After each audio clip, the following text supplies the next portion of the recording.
புள்ளும் சிலம்பினகான் புள்ளரையில் கோயிலில் வெள்ளை விழிச்சங்கின் பேரரவம் கேட்டிலையோ பிள்ளாய் எழுந்தீராய் பேய் முலை நஞ்சுண்டு கள்ள ஜகடம் கலகழிய காலோச்சி வெள்ளத்தரவில் தோயில் அமர்ந்த வேத்தினை உள்ளத்து கொண்டு முனிவர்களும் யோகிகளும் மெல்ல எழுந்து அறியன்ற பேரரவம் உள்ளம் புகுந்து குளிர்ந்தேலோ ரெம்பாவாய் புள்ளும் சிலம்பினகான். அனைவருக்கும் நமஸ்காரம். திருப்பாவை பாடல் 6 புள்ளும் சிலம்பினகான் விளக்கம். ஒவ்வொரு பாசுரத்தையுமே ஆண்டாள் ஒரு செயின் லிங்க் மாதிரி வச்சுருக்கார். எப்படி சொல்லணும்னா, முந்தைய பாடலில் நாம் பார்த்தோம், நாம் செய்த தீவினைகளானது பகவானின் புகழ் பாடும் பொழுது அது தீயிலிடப்பட்ட தூசாக மாறிவிடும்னுட்டு.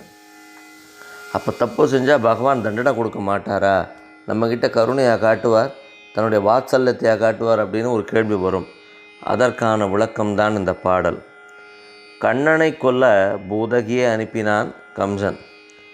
அந்த அரக்கியை பகவான் ஹிம்சை பண்ணி கொள்ளலை, அவளுக்கு ஒரு தாய் ஸ்தானம் கொடுத்து அவளிடத்திலிருந்து பால் அருந்தி பின்பு தான் அவளுக்கு அந்த மோட்சத்தை கொடுத்தார். மோட்சகதின்றது என்ன? பகவான் கையால் நாம் மரணிப்பதே மோட்சகதி தான்.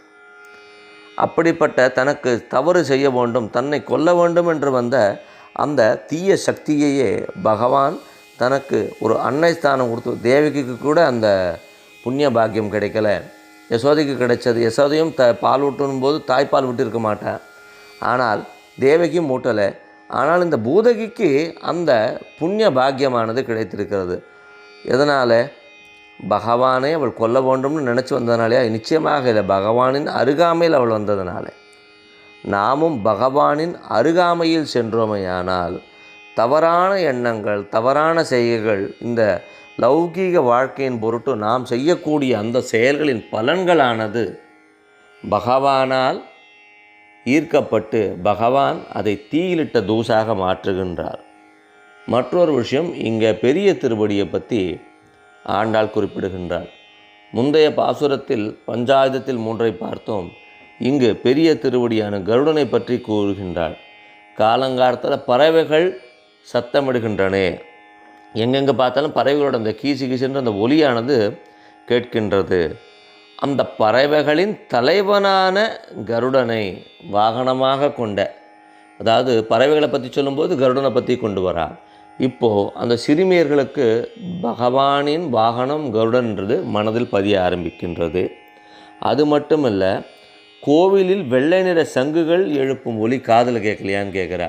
அப்படின்னு என்ன அர்த்தம்? பகவானுடைய சங்கு மறுபடியும் ஞாபகப்படுத்துகின்றான்.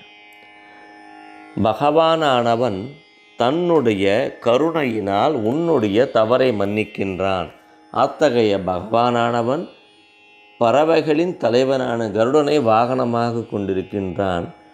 அவனுடைய சங்கின் ஒலியை ஒத்த கோயிலின் சங்கின் ஒலியானது வருகின்றது. ஒவ்வொன்றுமே ஆண்டாள் பிக்சரைசேஷன் பண்ணுறா. இருக்கக்கூடிய 1000 சிறுமிகள், தூங்கி கொண்டிருக்கக்கூடிய 1000 சிறுமிகளை எழுப்பும் பொழுதோ ஆண்டாளானவள் இந்த பிக்சரைசேஷன் பண்ணுறா. இதைத்தான் காலம் காலமாக நம்முடைய முன்னோர்கள் கோயில் மூலமாக நமக்கு பண்ணி கொண்டிருக்கிறார்கள். நம்முள் உறங்கக்கூடிய அந்த பரம்பொருள் எல்லாருக்குமே தெரிஞ்சிருக்கும். சனாதன தர்மத்தில் கூறப்படுவது என்னவென்றால், இந்த ஜீவாத்மாவானது வெளி உலகுக்கு தெரிஞ்சாலும் ஒவ்வொருத்தருள்ளேயும் அந்த பரமாத்மாவானது நிறைந்திருக்கின்றார். அந்த பரமாத்மாவை உணர, இந்த ஜீவாத்மாவானது அந்த பரமாத்மாவை உணர்ந்து கொள்ள என்னென்ன வழிவகைகள் உண்டோ அவை அந்த காலத்தில் நம்முடைய முன்னோர்கள், ஞானிகள், ரிஷிகள், முனிகள் முதலானோர் தமக்கு தெரிந்த வகையில், நம்மை பாதிக்காத வகையில், நமக்கு புரிந்து கொள்ளக்கூடிய வகையில், மேக்ஸ் படிக்கக்கூடிய குழந்தைகிட்ட எடுத்த உடனே இப்போ அல்ஜிப்ரா கொடுத்தா குழந்தை இனிமேல் இல்லை ஜென்மத்துக்கு மேக்ஸை படிக்க மாட்டேன்னு போயிடும். அதுக்கு பிடிச்ச மாதிரி ஒரு க்யூபை கொடுத்துட்டு அதுக்கப்புறம் இன்னொரு க்யூபை கொடுத்து ரெண்டுத்தையும் மேலே வை, இப்போ கவுண்ட் பண்ணு, அதுக்கப்புறம் 3 க்யூபை கொடுத்துட்டு கவுண்ட் பண்ணு விளையாட்டுத்தனமாக சொல்லி கொடுத்தா அந்த குழந்தைக்கானது ரொம்ப பிடிக்கும். அதுபோல் நம்மை சார்ந்து இருக்கக்கூடிய விஷயங்கள், நாம் அன்றாடம் அனுபவிக்கக்கூடிய விஷயங்கள் மூலமாக அது பகவானின் சம்பந்தம் அந்த விஷயங்களுக்கு என்னென்ன இருக்குது. ஒரு மழை மேகமாகட்டும், இடியாகட்டும், மின்னலாகட்டும், அதிலிருந்து வரக்கூடிய மழை நீராகட்டும், கோவில் ஒலியாகட்டும், கோயில் ஒலிக்கின்ற சங்கின் ஒலியாகட்டும், சுற்றி இருக்கக்கூடிய பறவைகளின் ஒலியாகட்டும், எல்லாத்துலேயுமே பகவானின் சம்பந்தம் இருக்கின்றது. அனைத்திலும் இருப்பவன் நாராயணனே. அந்த பகவானின் சம்பந்தம் எல்லாத்துலேயுமே இருக்கின்றத ஆண்டாள் ஒவ்வொரு சமயத்திலையும் அங்கு இருக்கக்கூடிய ஆயர் குல சிறுமிகளுக்கு அழகாக விளக்குகின்றாள்.